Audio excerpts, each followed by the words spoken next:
আপনি যতই ভালো করে থাকেন, চলেন, বলেন না কেন, আপনি সমালোচনা থেকে বাঁচতে পারবেন। কিছু সত্য আছে, মানতে না চাইলেও মেনে নিতে হয়, বাস্তব। আপনি যতই ভালো করে চলেন, করেন, থাকেন, বলেন না কেন, সমালোচনা, বদনাম থেকে আপনি কখনো বাঁচতে পারবেন না। আপনি এর কাছে ভালো হলে দুইজনের কাছে আপনি খারাপ নিশ্চিত হবেন।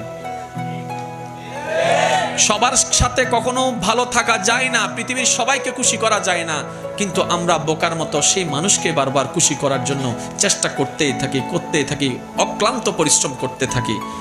শ্রদ্ধার সাথে বলি, মানুষকে নয়, ওই মানুষের রবকে খুশি করার চেষ্টা করা দরকার।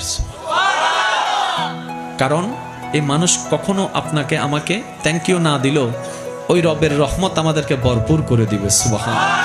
তাহলে সমালোচনা, বদনাম আপনি যদি মনে স্থান দেন, আপনার মন বারবার আঘাতপ্রাপ্ত হবে, কষ্ট পাবে।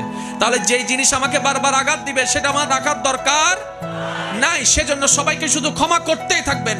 মনে রাখবেন, যে ক্ষমা যত বেশি করতে থাকে তে তত বেশি সুখে শান্তিতে থাকতে পারে। সুবহানাল্লাহ।